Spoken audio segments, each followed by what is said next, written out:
Well, a possible break for a long-delayed animal shelter. Mayor Joe Hogsett says his office has chosen an old public housing site for it.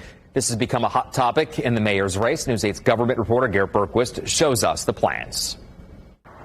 This lot off Raymond Street has sat vacant for nearly 2 decades. City officials say this part of town sees some of the most stray pickups and animal control calls. Capacity issues have long plagued Indianapolis's city-run animal shelter. Republican mayor candidate Jefferson Shreve has made it a campaign issue. We asked about it during Monday night's live televised debate on Wish TV. And what I saw, thinking it would be a public-facing day, was just disastrous in terms of the conditions that the animals were living in. We have the funding available to build a state-of-the-art new shelter. That has been in the works for some time. I'm frustrated that it is not already underway. City officials had planned to build the new shelter on the site of an old RCA factory at Sherman Park in Michigan.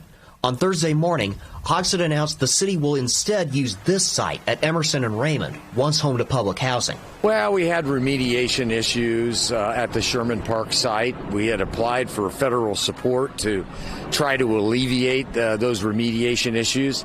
Unfortunately, the federal money wasn't available, so we had to pivot. I'm very optimistic about this new site. It's located in a great location. The city already has set aside $19 million worth of bonds to pay for the shelter.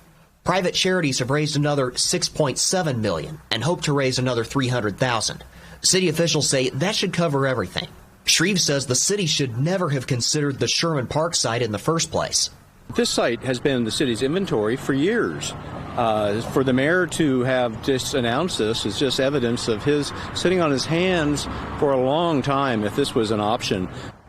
Hogsett's office says city officials are still working out the final transfer details with the Indianapolis Housing Authority and with HUD. On the east side, I'm Garrett Bergquist for Wish TV, wishtv.com, and like us on Facebook.